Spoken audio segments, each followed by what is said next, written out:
Et bien voilà, nous sommes lundi 13 août, point de départ sur le parking de Pont-Coblan. On a eu droit à une bonne douche pour l'installation de tout le matériel sur les vélos. Voilà, il fallait pas mal de courage ce matin pour se lever par un temps plutôt pluvieux qui s'est terminé par une averse bien soutenue. Le temps d'installer les sacoches sur le vélo de Léna, la remorque sur le mien, les deux sacoches de guidon. Donc voilà, comme mentionné sur d'autres vidéos, vélo Matra pour ma part avec une sacoche chariot de course Anderson et puis les sacoches Ortlieb, on va avoir l'occasion, j'ai l'impression, de les tester sous la pluie. Le porte-bidon en place sur le vélo aux deux fils de Léna. Eh bien, on vous retrouve un peu plus tard, sans doute à la première écluse, en tout cas pause sur les 10 km et destination pour aujourd'hui, pour ce lundi, donc Carhaix. Voilà, le camping de Carhaix.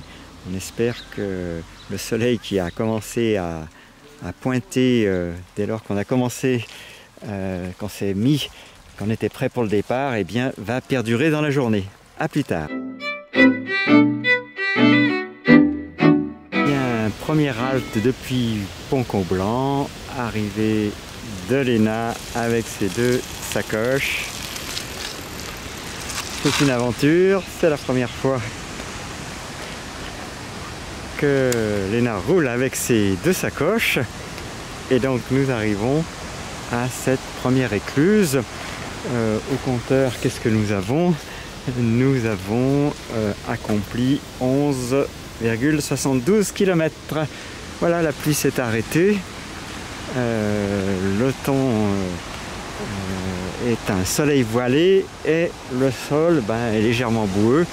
Donc vous allez voir le contraste saisissant entre cette eau, symbole de propreté, et l'état de la remorque qui a été bien aspergée par les projections sur le chemin. Voilà, les vélos sont déjà dans un état assez pitoyable. C'est pas grave, ça roule. Voilà, et bien écoutez, on va vous retrouver un peu plus loin après cette pause. Alors l'écluse, on n'en a pas encore le nom. Je ne sais pas si on l'a sur la maison éclusière un petit peu plus loin.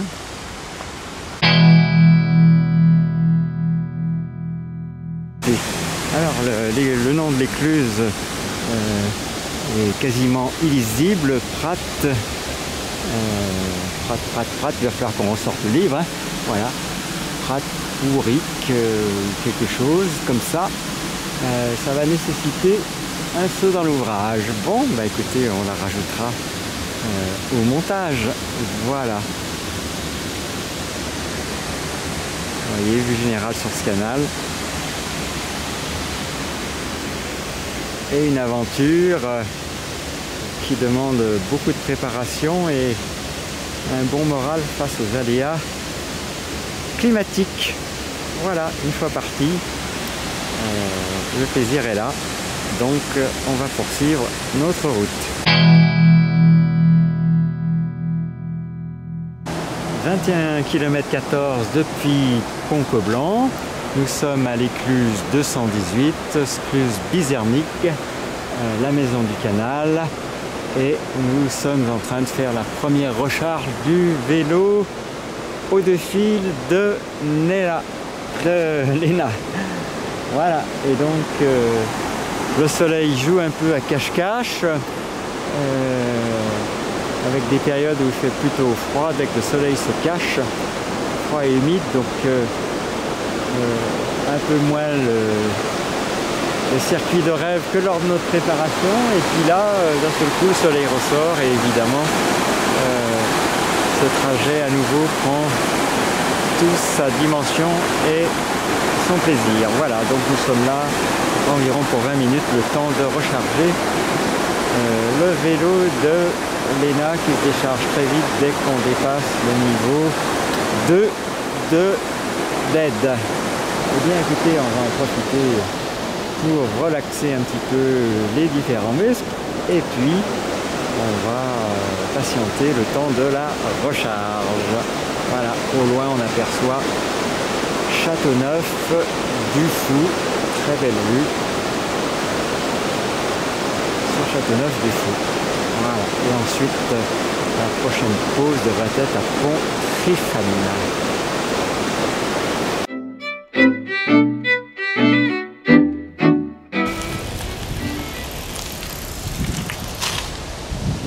Et bien voilà, 30 km au compteur depuis Pont-Coblan. Comment que c'est, Léna?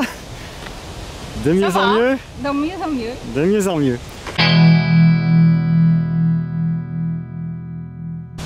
Petite vue sur la maison éclusière de cette écluse à notre étape 30 km de Pont-Coblan. Et c'est l'écluse, comme le nom l'indique, le dessus de porte, Lanmeur. Voilà, ces petites maisons qui ont, ma foi, leur charme, avec à côté un pommier. Voilà. Donc, écluse de Lanmeur. Bon, vous voyez, ça vaut parfois le coup de se remuer un peu le matin, même si la météo n'est pas très encourageante, même si la pluie tombe à verse, parce qu'en cours de route, comme chacun le sait, ça s'arrange très souvent. Voilà, donc toujours le même plaisir de retrouver ces déversoirs, cette étendue d'eau apaisante, ces reflets dans l'eau, et puis un canal qui, ma foi, non seulement a des charmes, mais vous prend sous le charme, sous l'effet de la répétition du mouvement de pédalage.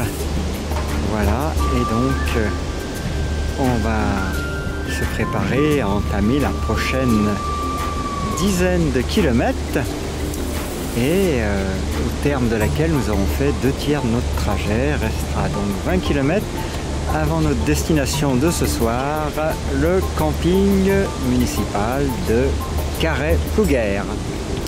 Eh bien, on vous retrouve bientôt pour la suite. Voilà. On croise de ci et de là d'autres cyclistes qu'on dépasse, qui nous dépassent, et ainsi de suite. C'est le ballet des cyclistes le long de la voie de halage.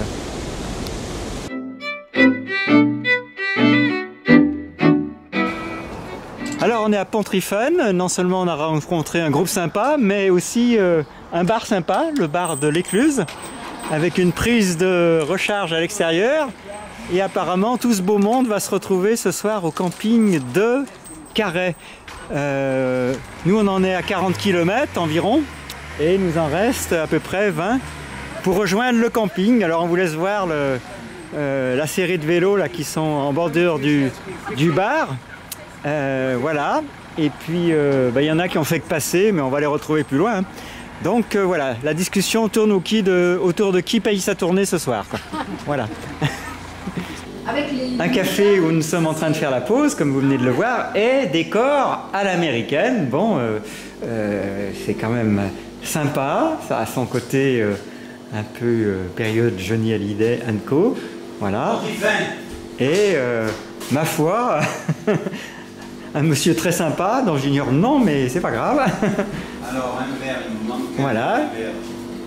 Qui est en train de faire le service pour, je sais pas combien, une douzaine de personnes. Donc voilà quoi, faut pas se mélanger les pinceaux. Donc voilà une petite vue sur ce bar, vue intérieure. Voilà, comme vous le voyez à l'horloge qui indique la même chose que ma montre, il est 15h35. Et ben ma foi, il nous reste 20 km. Si tout va bien, aux alentours de 17h, on devrait être au camping. On trouve aussi des glaces et puis évidemment Léna est en train de lorgner sur sa glace ou en tout cas celle qu'elle pourrait préférer. On va voir ce qui est disponible.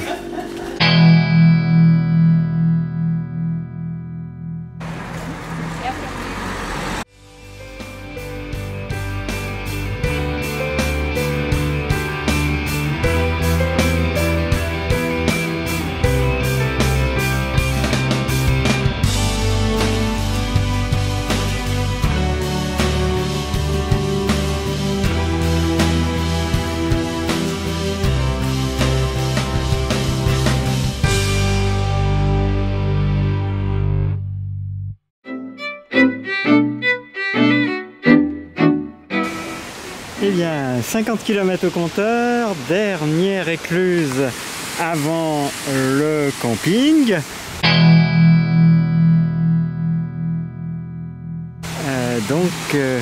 Écluse qui porte le nom de Cause Castel. Voilà, le petit groupe qu'on avait croisé au café passe maintenant dans l'autre sens. Et on applaudit leurs efforts avec comme bruit de fond le déversoir. Voilà, toujours aussi sympa. Et là avec une passerelle métallique pour le coup. Donc voilà, qui permet de traverser l'écluse en toute sécurité. Voilà, beaucoup plus facile qu'à certains endroits. Voilà. Ou surtout partant de pluie, le bois peut être glissant. Voilà une belle écluse qui marque notre dizaine de kilomètres. Voilà, puisque chaque dizaine nous vaut un joli arrêt sur le canal de Nantes à Brest. Léna devrait arriver d'un instant à l'autre. Voilà, et on fêtera bien sûr son arrivée.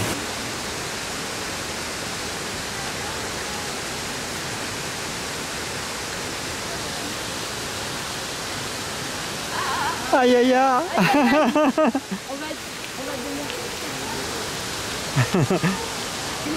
Alors là vous avez devant vous un groupe dans lequel 3 sœurs se cachent. Saurez-vous les reconnaître? Voilà, on attend vos réponses en commentaire. Voilà, Léna vient de nous rejoindre et donc nous voici prêts à affronter les 10 derniers kilomètres. Tout va bien? Oui. Ça roule tout seul là? Oui, ça roule tout seul. C'est merveilleux. Bon, eh bien il n'y aura plus qu'à aller monter la tente si je comprends bien. Oui, tout à fait. Allez, c'est parti pour la dernière étape de ce premier jour, lundi 13 août. Trajet Pont-Coblan, camping municipal de Carhaix-Plouguer. Allez, à tout de suite pour le montage de la tente.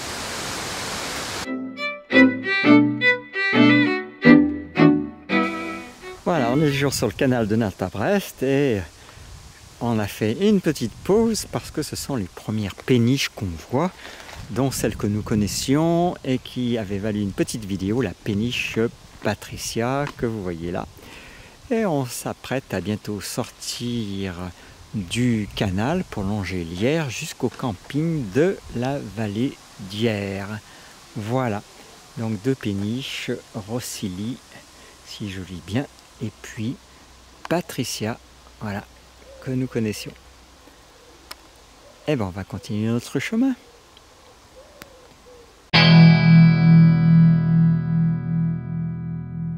Dernière écluse avant la sortie du canal pour prendre le pont qu'on aperçoit tout au fond. Voilà. Une journée qui s'est avérée, après un départ plus que laborieux, très gratifiante, avec un temps très doux, de belles rencontres. Et donc, on savoure cette dernière écluse avant de rejoindre le camping.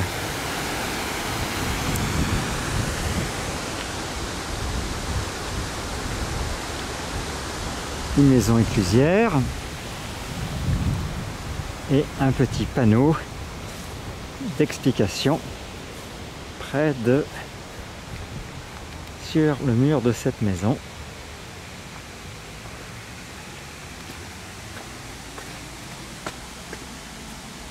Voilà, écluse dont le nom provient de l'ancien noble situé à proximité et dont le château est connu pour avoir été mis à sac par les bonnets rouges en 1675. La forme correcte du nom est Ar-Gergoad. Elle se compose de l'article défini breton Ar, le, la, les, suivi de Kergoad, élément à part entière. Kergoad associe Ker égale village, lieu habité, et Coad, bois, petite forêt. Les 2 cas apparaissent adoucis en G dans le nom en raison des éléments qui les précèdent. Autrement dit, Ar, Ker, Coad donne Ar, Gergoad. Voilà. On vous laisse corriger la prononciation si ça ne correspond pas tout à fait à ce qui est attendu. En tout cas, tout ça pour dire qu'on est écluse de Kergoad numéro 203.